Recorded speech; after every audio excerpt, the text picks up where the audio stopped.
Hi, I'm Nina Ellis. And I'm Chris Welter. This is episode 9 of the Ohio Country. Thank you for staying with us. In the last episode, we met Laura Day, a poet, teacher, and citizen of the Eastern Shawnee tribe of Oklahoma. Day has known all her life that she was Shawnee, and that knowledge has infused her art. But not all tribal citizens have had that experience. As a result of forced removals, boarding schools designed to strip Native children of their heritage, language, and culture, and other federal policies, many Native Americans live today in diaspora across the United States. This has often led to a disconnection from their tribal communities. Today, the 3 Shawnee tribes and the Miami tribe of Oklahoma, who once called Ohio home, are all undergoing renewal, relearning their histories and cultural practices, reviving their languages, and reconnecting with Ohio. In this episode, we'll hear from a Shawnee citizen who's undergone a personal renewal, discovering her Shawnee heritage later in life. She's a visual artist based in Ohio who's grappled with deep questions like, what about me is authentically Shawnee, and what does it mean to be Shawnee in the 21st century? You're listening to the Ohio Country. This is episode 9, Renewing a Shawnee Identity, by Susan Byrnes, a Cincinnati artist and a producer at the Eichelberger Center for Community Voices at our public radio station, WYSO, in Yellow Springs, Ohio. So tell me where we're going. We are on Wagner Riffle Road, and this road follows the Brush Creek drainage. So Brush Creek is to our right, and Wagner Riffle just goes right along there. I'm with Suzanne Chouteau in Adams County, Ohio, riding back roads to get to her home and art studio in the Edge of Appalachia Nature Preserve, over 20,000 acres of protected rural lands located about 90 miles southeast of Cincinnati. These are the ancestral homelands of the Shawnee. How long have you lived out here? Chris Beadle, my husband, started as the preserve director of the Cincinnati Museum Center's Edge of Appalachia Preserve in 1992. So we're a little bit over 30 years. But the truth of the matter is I work in Cincinnati and teach in Cincinnati. So I've spent pretty much half of our married life commuting. And for me, it seems like I moved out here yesterday so many times. It's always fresh. So how did it affect your work when you started coming out here? Because you were teaching already at Xavier before you started coming out here? Yeah.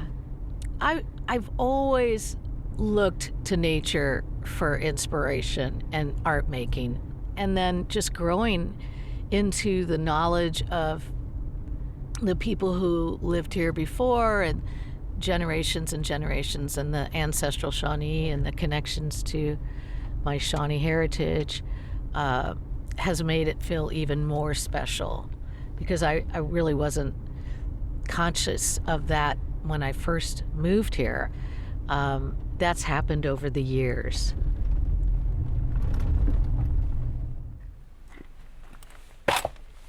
All righty. We have made it. 2 generations after Chouteau's great-great-grandmothers were forcibly removed from Ohio to Kansas, her father moved to Iowa and started a family. Chouteau was born there, the youngest of 8 children.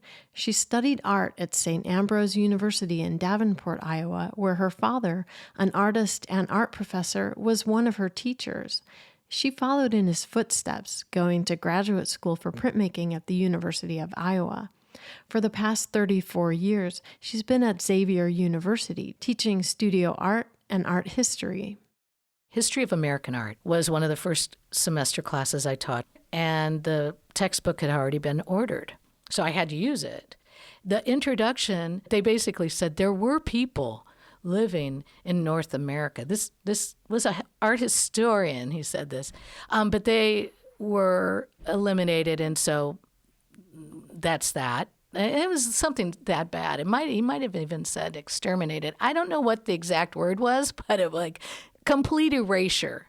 In the introduction to the textbook, just complete erasure of the indigenous communities that lived in North America. So, in other words, the textbook was not going to talk about Native American artists at all.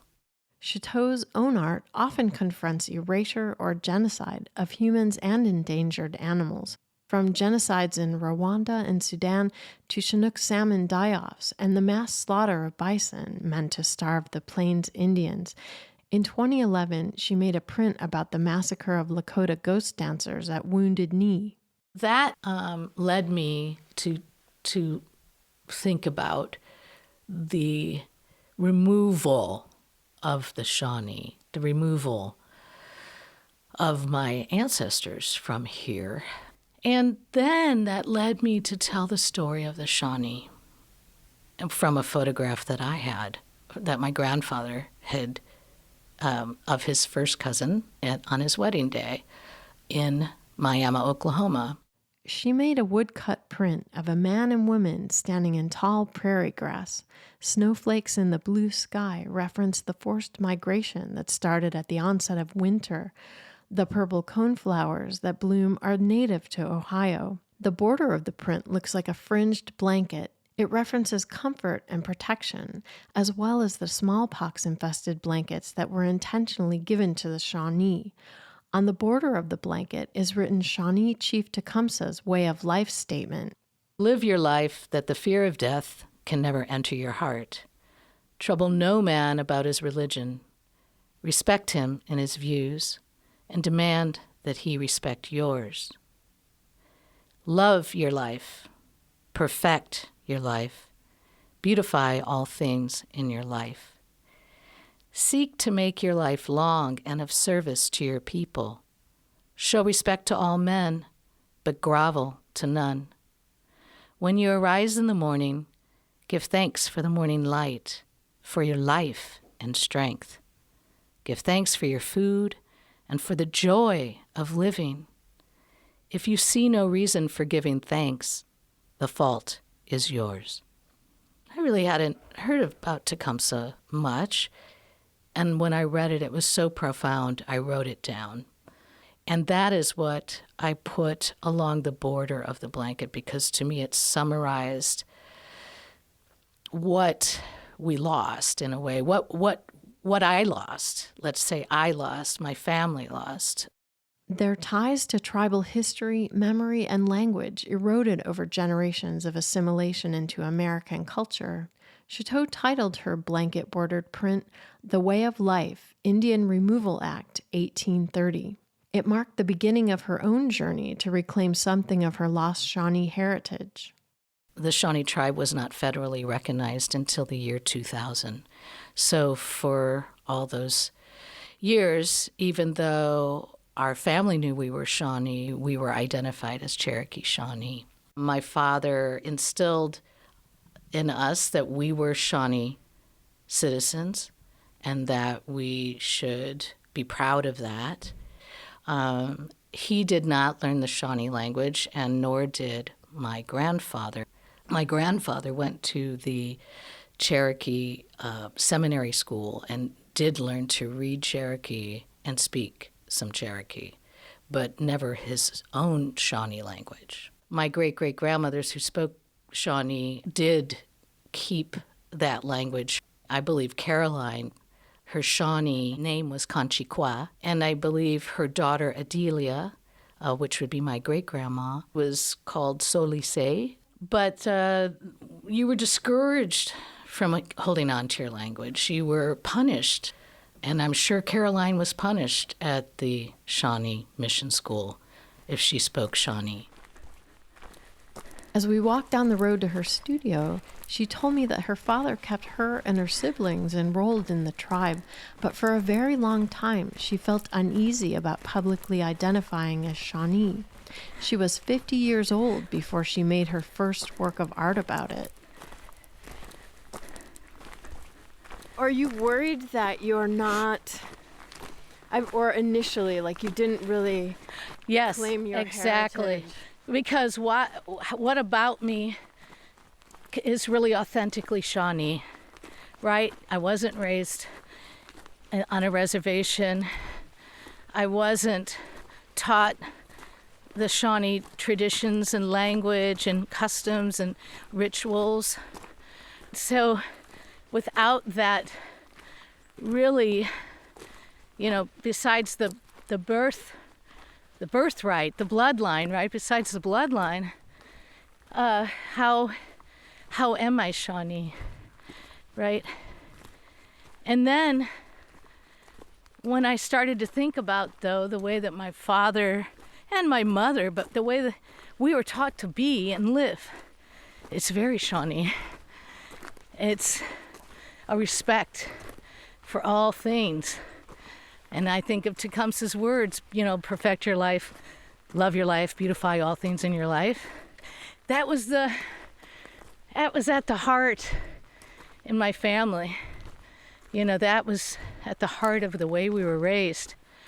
One thing I do feel is that making art, making artifacts, being creative, observing the world and turning that into art and music, that is in my family. And I think that goes way back. I really do. And so I'm enjoying the fact that I have this opportunity to be here. In a clearing just off the road is her art studio, housed in a little cabin. So, this is it. This is I used to call it the art and dance studio, because I dance in here just as much as I do art. It's really a lovely place to work. This is where Chouteau printed the works about her Shawnee ancestors in a series titled Leaving a Trace, Making a Mark. She pulls out wide metal flat file drawers where she keeps her finished prints. Let's see. Let's see. Are they in here? She finds a full-color woodcut portrait of Tecumseh. There you go. At least one. His gaze is direct. Around his neck is the medallion he gave to William Henry Harrison to commemorate a treaty that was later broken.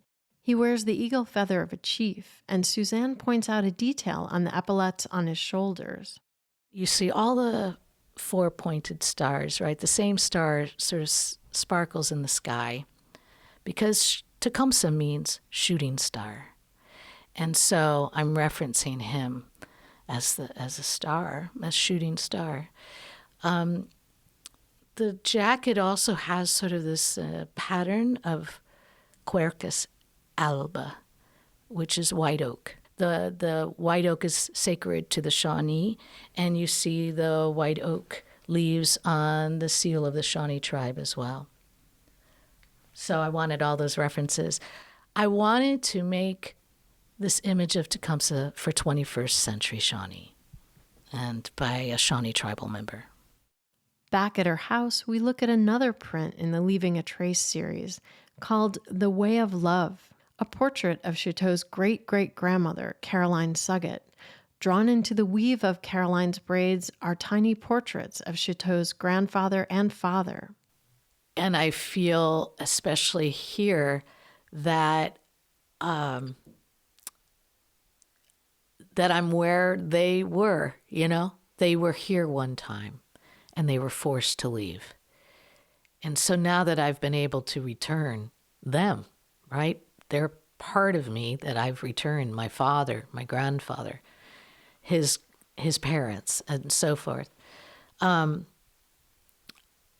many ways, I feel that the circle is here, right here, they came back, and I feel that, and I want to honor that. And that's the closest stories I have, to this land and this place is the stories of them and their children, that then they had children, and here we are, That's important to me. Chouteau brings out a century-old guitar that was her grandfather's. As she plays, I read the words written on Caroline Suggett's dress in her portrait.